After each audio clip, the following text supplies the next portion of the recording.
आज हम लोग पढ़ने वाले हैं साइड परपेंडिकुलर बाइसेक्टर, यानी कि ऐसा लाइन जो एक ट्रायंगल की किसी भी साइड को बाइसेक्ट करे, लेकिन ऐसे वैसे बाइसेक्ट नहीं करे, ये ऐसे परपेंडिकुलरली बाइसेक्ट करे। जैसे मान लीजिए कि ये एक ट्रायंगल है। अब इस ट्रायंगल को एक लाइन बाइसेक्ट करती है, इस लाइन को बाइसेक्ट करेगी, यानी कि दो बराबर भागों में बांटेगी। तो ये लाइन हो गया, यानी कि ये बिंदु से एक लाइन हम खींच रहे हैं जो कि इसको बराबर भागों में बांटे, लेकिन सिर्फ बराबर भागों में ना बांटे, ये लाइन जो है ये परपेंडिकुलर भी हो इस सामने वाले लाइन पे। तो हम इसे क्या कहेंगे? Side perpendicular bisector. तो ऐसा ही लाइन एक इधर आएगा जो कि इस लाइन को बराबर भागों में बांटेगी। मान लीजिए कि ये इसका मिड पॉइंट होगा, तो ये जाकर के बराबर होगा। लेकिन अब साइड परपेंडिकुलर बाइसेक्टर किसे कहेंगे? अगर कोई लाइन यहाँ से हम खींचते हैं और इस पे बाइसेक्ट करे, इसे बाइसेक्ट करे और वो भी परपेंडिकुलरली, तो ही हम उसे परपेंडिकुलर बाइसेक्टर कहेंगे। अब यही रूल इसमें भी फॉलो होगा, और ये भी ऐसे 90 डिग्री पे सामने वाली लाइन को बाइसेक्ट करेगी। तो इस प्रकार से जो बाइसेक्टर एक बनता है, इसे हम कहते हैं साइड परपेंडिकुलर बाइसेक्टर।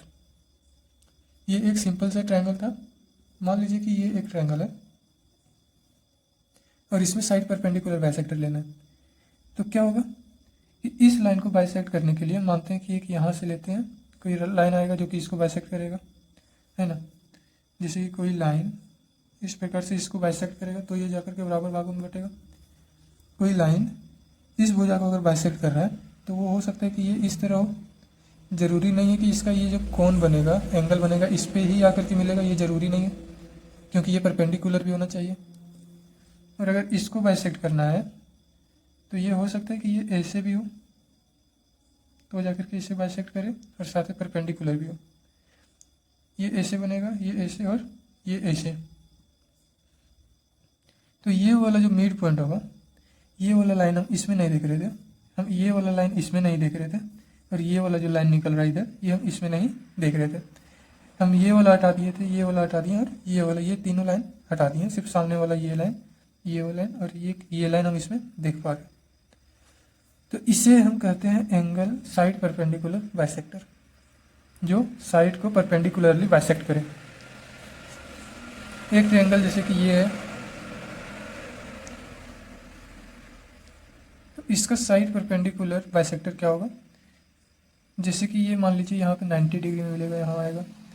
ये अगर बाइसेक्ट करना चाहे तो ये 90 डिग्री पे यहाँ बाइसेक्ट करेगा, ये 90 डिग्री पे यहाँ बाइसेक्ट करेगा इसे, और ये इसे, और ये इसे अगर बाइसेक्ट कर रहा है तो इसे क्या कहेंगे? Side perpendicular bisector. लेकिन जो ये वाला जो हमारा मिड पॉइंट बन रहा है यहाँ पे, हम इसे कहते हैं, ये वाला जो पॉइंट बन रहा है इसे क्या कहेंगे?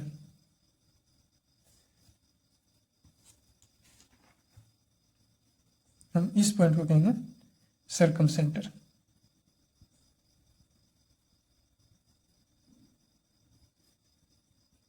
सर्कम सेंटर, और ये सर्कम सेंटर को हम डिनोट करते हैं एस से। इस बिंदु को, इस पॉइंट को हम कहेंगे सर्कम सेंटर, और इस सर्कम सेंटर को हम लोग डिनोट करेंगे एस से। तो ये समझ में आ गया सर्कम सेंटर क्या होता है, साइड परपेंडिकुलर बाइसेक्टर क्या होता है, जो सामने वाली भुजा को परपेंडिकुलर बाइसेक्ट करे। अब बढ़ते हैं आगे।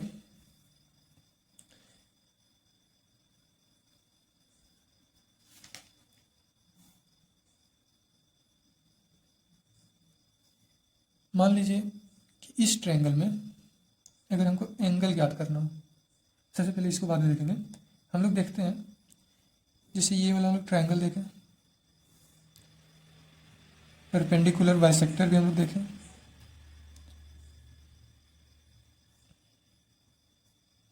परपेंडिकुलर बाइसेक्टर भी देखें। तो इस एंगल से एक लाइन हम इस मिड पॉइंट पे मिलाते हैं और इसे हम नाम देते हैं आर का। आर का क्यों दे रहे हैं ये हम देखेंगे अभी। इधर से भी एक लाइन मिलेगा इस पॉइंट पे, और इधर से भी एक लाइन मिलेगा इस पॉइंट पे, और ये सभी क्या होगा? आर होगा। आर यानी कि आर को हम लोग डिनोट करेंगे सर्कम सेंटर, और सॉरी सर्कम रेडियस। ये क्या हो जाएगा?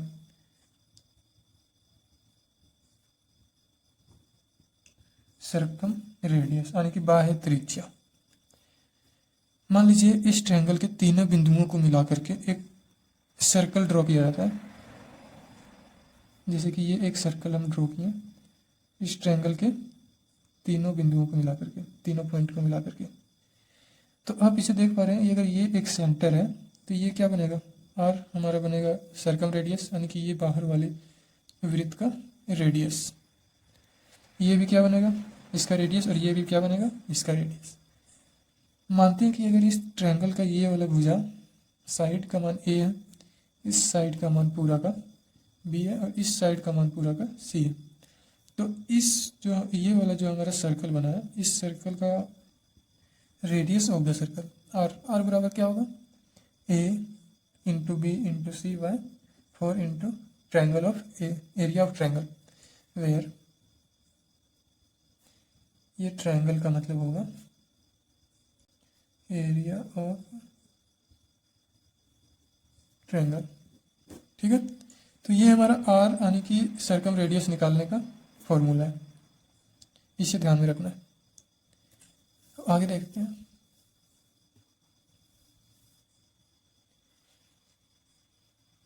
मान लीजिए हम फिर से एक ट्रायंगल ड्रॉ करते हैं और इसमें अगर एंगल निकालने का बात आ जाए, जैसे कि ये हमारा हो गया परपेंडिकुलर बाइसेक्टर, है ना, जो कि परपेंडिकुलरली बाइसेक्ट कर रहा है। ठीक है, हम यहाँ से इसके सेंटर को मिलाते हैं, जिसका नाम क्या होगा, सर्कम सेंटर। अब इस सर्कम सेंटर हम लोग पहले इसका नाम देते हैं ए बी सी। ठीक है, अब मान लीजिए कि इस ए का मान हमको कुछ दे दिया है और बोल दिया कि बी, सर्कम सेंटर को हम लोग एस से डिनोट करते हैं तो इसको एस से डिनोट कर दिए, तो बी एस सी बराबर कितना होगा, तो ये वाला जो हमेशा होता है हमारा बीच में जो अगर सेंटर पे जो एंगल बनता है दो कोनों से, वो हमेशा क्या होता है, इसका डबल होता है, ऊपर वाले कोन से हमेशा डबल होता है, यानी कि B S C is equal to 2 into angle A बोल सकते हैं। ऐसा ही हमारा होगा अगर हमको ज्ञात करने देते ए एस बी, तो ए एस बी बराबर कितना हो जाएगा, हमेशा 2 इंटू एंगल सी, ऊपर वाला का इसी भुजा पे बना हुआ जो छोटा वाला कोण है जो ऊपर में बनेगा उसका डबल होगा 2 इंटू एंगल ऑफ सी। एक और हमारा बच रहा है ए एस सी, तो ए एस सी बराबर क्या होगा, इसका जस्ट सामने वाला एंगल का डबल यानी कि 2 इंटू एंगल बी। तो एंगल निकालना हम लोग सीख गए, कैसे निकाल सकते हैं, जैसे कि मान लीजिए अगर हमारा angle B S C, if angle B S C is equal to 100 degree है, तो एंगल ए बराबर कितना होगा, तो हम लोग देख रहे हैं कि एंगल अगर ए एस का मान हमको 100 दिया है, बी एस सी बराबर 100 बराबर कितना है 2 इंटू एंगल ए, तो एंगल ए का मान कितना होगा 100/2 बराबर 50। ठीक है, यानी कि डबल, अगर ये हमारा 50 है तो ये हमारा 100 होगा, अगर ये हमारा 100 है तो ये हमारा 200 होगा, अगर ये हमारा 1 है तो ये हमारा 2 होगा, यानी कि डबल होगा, और ये जितना है इसका ये हाफ होगा, यानी कि ये 100 है तो ये 50, ये 500 है तो ये 250, ऐसे करके, हालांकि 250 नहीं बनेगा, ऐसे एग्जाम्पल ले रहे थे हम। अब क्या ये सर्कम सेंटर सभी त्रिभुजों में एक ही जगह अंदर ही बनेगा, यानी कि ये तो हम लोग ले रहे हैं एक ट्रायंगल जिसमें कि सर्कम सेंटर एस जो है हमारा ट्रायंगल के अंदर बन रहा है, लेकिन क्या हो अगर हम एक राइट एंगल ट्रायंगल ले लें या फिर एक हम लोग ऑब्ट्यूस एंगल ट्रायंगल ले लें जिसे अधिक कोण त्रिभुज कहते हैं, तो क्या इसमें भी हमारा जो सर्कम सेंटर होगा वो सेम ही बनेगा ट्रायंगल के अंदर ही। इसको देखते हैं, एक ट्रायंगल लेते हैं, सबसे पहले एक्यूट एंगल ट्रायंगल, ये है हमारा एक्यूट एंगल ट्रायंगल, है ना, एक्यूट एंगल ट्रायंगल। एक लेते हैं राइट एंगल ट्रायंगल, ये हमारा राइट एंगल ट्रायंगल है। राइट एंगल ट्रायंगल किसे कहते हैं, जिसका एक कोण 90 डिग्री का हो, right angle triangle. Acute angle triangle किसे कहते हैं, जिसका कोई भी कोण 90 डिग्री से ज़्यादा ना हो और ना ही 90 डिग्री हो, यानी कि हर एक को 90 डिग्री से कम हो। ऑल एंगल्स यार लेस देन 90 डिग्री, है ना। One angle is 90 degree. और एक आता है हमारा ऑब्टूस एंगल ट्रायंगल, यानी कि जिसका एक कोण 90 डिग्री से भी ज़्यादा हो, वो 90 डिग्री भी ना हो, 90 डिग्री से ज़्यादा हो, जैसे कि 120 डिग्री मान लीजिए। O B T U obtuse angle triangle, at least one angle is greater than 90 degree, है ना।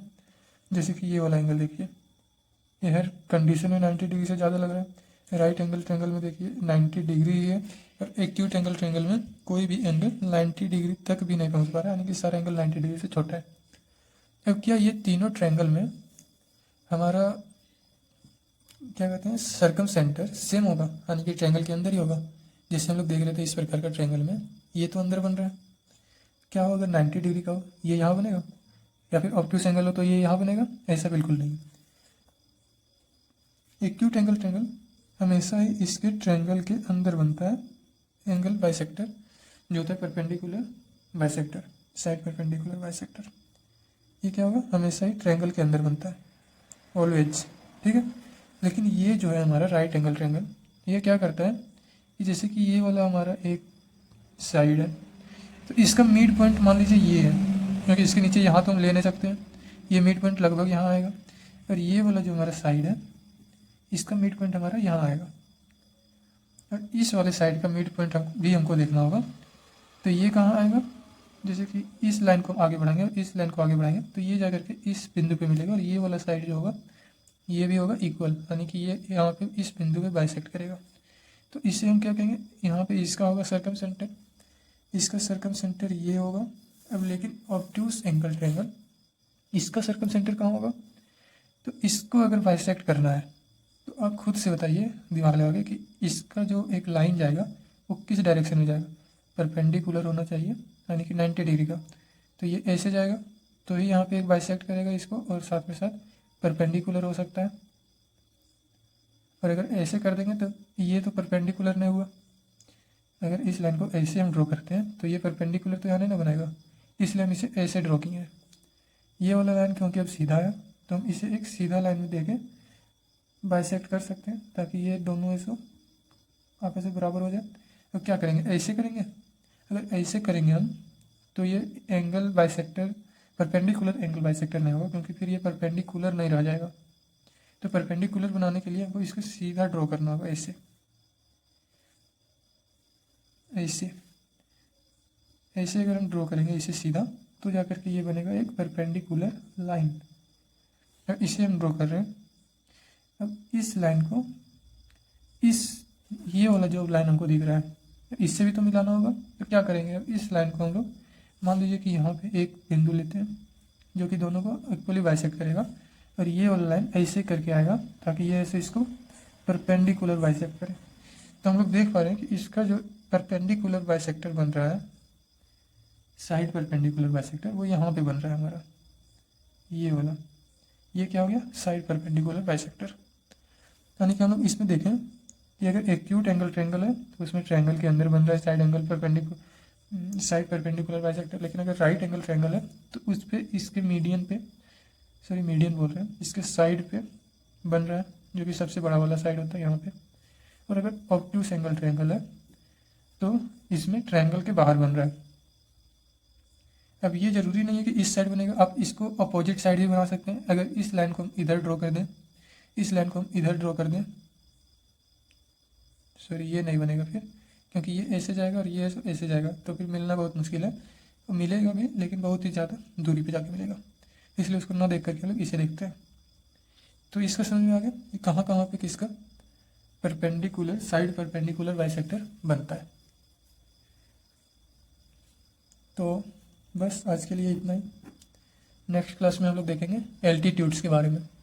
यानी कि किसी भी एंगल का एल्टीट्यूड क्या होता है, अगर एल्टीट्यूड किसी में है तो उसका एंगल हम कैसे ज्ञात कर सकते हैं, और भी बहुत चीज़।